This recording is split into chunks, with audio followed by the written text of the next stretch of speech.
मारती है, police case बनाती है, उसके ऊपर हमने इस मीटिंग के अंदर अभी तक कोई बात नहीं की है। अगर हम स्वागत ही स्वागत में टाइम निकालेंगे तो हम काय के लिए आए, किस विषय के लिए आए, हम सब यहाँ सुनने का क्या क्या सुनने आए, क्या सुनने आए भाई? हमें भी तो कुछ सुनाओ। आप स्वागत ही स्वागत में टाइम निकालोगे तो हमें कोई बाहर पूछेगा कि तुम मीटिंग में गए थे, मीटिंग में क्या सोल्यूशन निकला, वो मीटिंग में क्या बताया, वो ड्राइवरों की क्या सुविधा है, तो हमें मालूम ही नहीं, क्योंकि हम तो ये स्वागत देख रहे हैं। तो भाई इतना लंबा, अगर मीटिंगों में इतना लंबा स्वागत लेके चलोगे तो ये ड्राइवर आएंगे तो ये बाहर जाके क्या बताएंगे कि हम जो मीटिंग में क्या सुन के आए, वो मीटिंग वालों ने हमें क्या बताया, वो मीटिंग वालों ने हमारी क्या सुनी। तो भैया ये टाइम थोड़ा स्वागत का कम रख के, ड्राइवर इतनी दूर से आते हैं तो इनको ये पता चलना चाहिए कि हम मीटिंग में क्या सुन के आए, वो मीटिंग में क्या सोल्यूशन निकला। अगर हम मीटिंग में स्वागत को देख के चले गए, खाना खा के चले गए, तो हम मीटिंग का जवाब बाहर क्या दें? मीटिंग का जवाब हम बाहर क्या देंगे कि हमें क्या बताया। तो भाई साहब मेहरबानी करके आप लोग ड्राइवरों के साथ में जो शोषण हो रहा है, जनता मार रही है, पुलिस बेकसूर केस लगा रही है, मोटर मालिक मतलब उनका शोषण कर रहे हैं, कम तनख्वाह में गाड़ियां चलवा रहे हैं, आप उसके ऊपर भी तो कोई समाधान निकालें, उस पर भी तो कोई बात करें कि ये स्वागत ही स्वागत में हमने मीटिंग रख ली है। आपको बहुत बहुत सादर नमस्कार। हेलो, यहाँ साथी बैठे हुए हैं और मंच पे मंचासीन हमारे सभी पदाधिकारी गण, आल ड्राइवर कल्याण संघ के राष्ट्रीय अध्यक्ष जी श्री सुरेंद्र प्रसाद जी, राष्ट्रीय महासचिव प्रकाश कुमार सिंह जी, प्रदेश अध्यक्ष झारखंड से जो है अवतार सिंह जी, राजस्थान प्रदेश अध्यक्ष महोदय श्री सोहनलाल जी, और यूपी से पधारे प्रदेश अध्यक्ष जी जिला अध्यक्ष महोदय जरीन भाई, तेलंगाना से जी स्वामी साहब, और हमारे मध्य प्रदेश के प्रदेश अध्यक्ष दिनेश परिहार जी, संचालक जी रंजीत सिंह जी, सुभाष बाकोड़े जी, और भोपाल जिला अध्यक्ष श्री अखिलेश पुरी जी गोस्वामी जी का आभार व्यक्त करता हूं कि उन्होंने मुझे बुलाया, इस योग समझा के ड्राइवर भाइयों के लिए दो शब्द में आता हूं। भाइयों, मैं वकालत करता हूं पिछले 17 सालों से भोपाल में, और आप लोग के लिए तो नया हूं। सुभाष बाकोड़े जी और जो यहाँ के जिला अध्यक्ष जी जानते हैं कि गरीब मजलूम वंचितों के लिए मैं निःशुल्क वकालत करता हूं यहाँ पर चाहिए।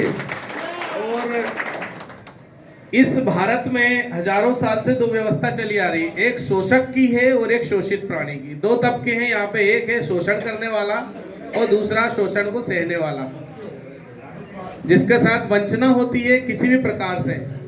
जबकि जो ड्राइवर भाई है हमारे, इस देश की अर्थव्यवस्था में सबसे बड़ा योगदान उनका ड्राइवर भाइयों का। आप इस चीज को समझिए, आप छोटे व्यक्ति नहीं हो।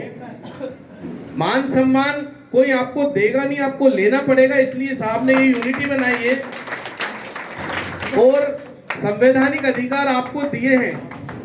आज भारत के संविधान के तहत यहाँ की शासन व्यवस्था चलती है। उस शासन व्यवस्था में हर एक व्यक्ति को उतना ही अधिकार है जितना कि आज प्रधानमंत्री जी को देश के नागरिक होने के बराबर सम्मान पाने का अधिकार है, उतना ही एक छोटे तबके के भाई, चाहे वो ऑटो चालक हो, ट्रक चालक हो, बस चालक हो या ट्रेन चालक हो, ड्राइवर भाई हो, सभी को बराबरी का अधिकार है। समता, स्वतंत्रता, बंधुत्व और न्याय के लिए सभी के लिए दरवाजे खुले हैं बराबर के।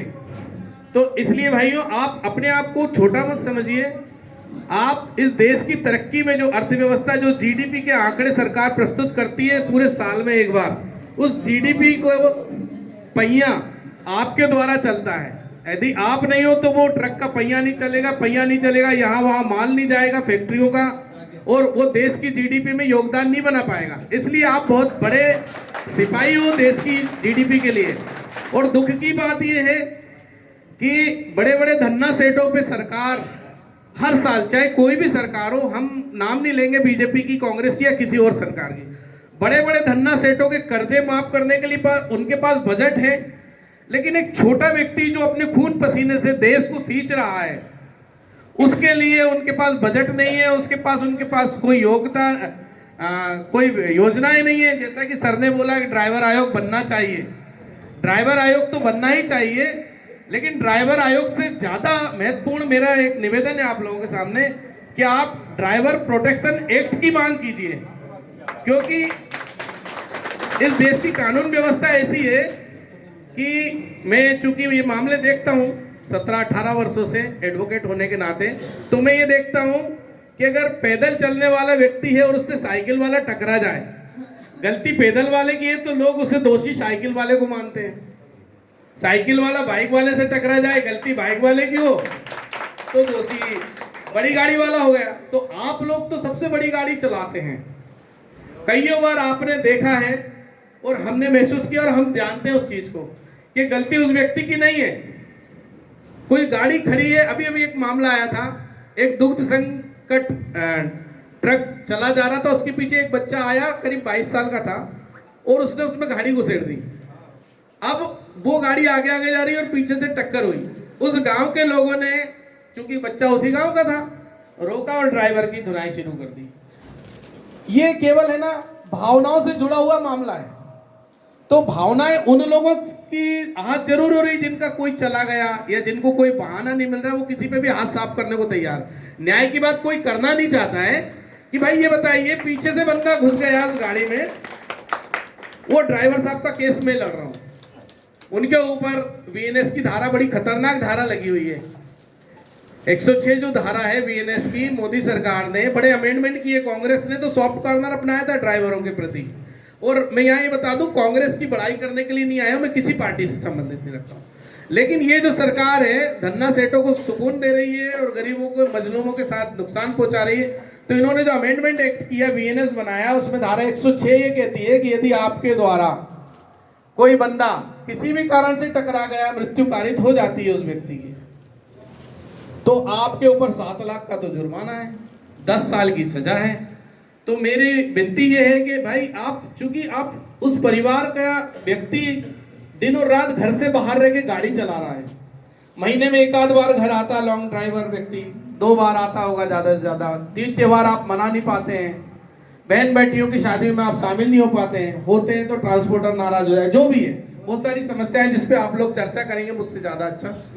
तो आप लोग इस बारे में विचार कीजिए कि जैसे ये ऑल ड्राइवर चालक संघ है, आपका ऑल इंडिया लेवल का है, और यूनियनों को भी आप अपने साथ लें और ड्राइवर प्रोटेक्शन एक्ट की आप लोग मांग करें कि ड्राइवर की क्या गलती है यदि कोई व्यक्ति चला जाता है। देखिए, मैं चूंकि एडवोकेट हूं तो मैं यहाँ ये भी देखता हूं कोर्ट में कि किसी व्यक्ति का गाड़ी कोई ठोक के चला गया और वहां पे कैमरे नहीं थे, वो गाड़ी पकड़ा ही नहीं, तो पुलिस और उस व्यक्ति के परिवारजन मिलके और जो कानून के साथ खेल खेलने वाले लोग हैं, वो सब मिलके किसी ना किसी गाड़ी का नंबर ठोक देते हैं।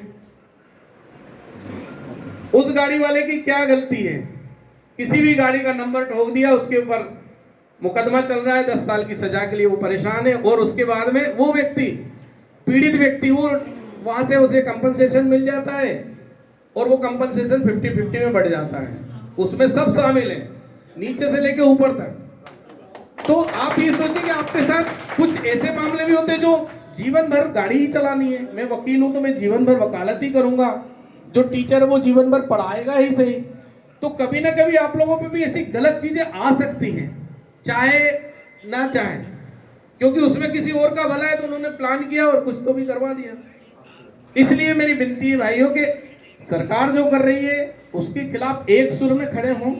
और जैसे चाचा जी ने बोला था, मैं भी करीब 3 घंटे से यहाँ इसलिए बैठा हूँ, मेरे पास भी समय नहीं था। मुझे भाई लोगों ने बोला कि सर आपको आना है, बाहर से बहुत सारे लोग आ रहे हैं, मेहमान हैं, तो हमारे पास भी समय नहीं रहता है। लेकिन चूंकि आप लोगों का इतना प्यार था, पहली बार मैंने इस संगठन में देखा है, इतना प्यार, इतना दुलार। आपके राष्ट्रीय अध्यक्ष जी, बड़े पदाधिकारी साहब ने बड़ा दिल दिखाया कि एक एक बंदे को यहाँ आके बोल के जाना है ना।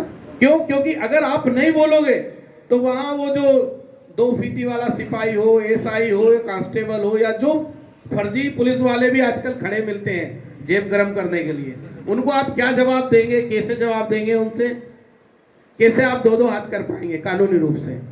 तो मैं यहाँ पे कुछ एक छोटी छोटी बातें बताना चाहता हूँ जो आप लोगों के काम आ सकती है कहीं ना कहीं, किसी ना किसी से, और जिससे आप सब लोग अनभिज्ञ नहीं हो, लेकिन हम उसे अप्लाई नहीं कर पाते हैं अपने जीवन में, उसे उतारने की आवश्यकता है।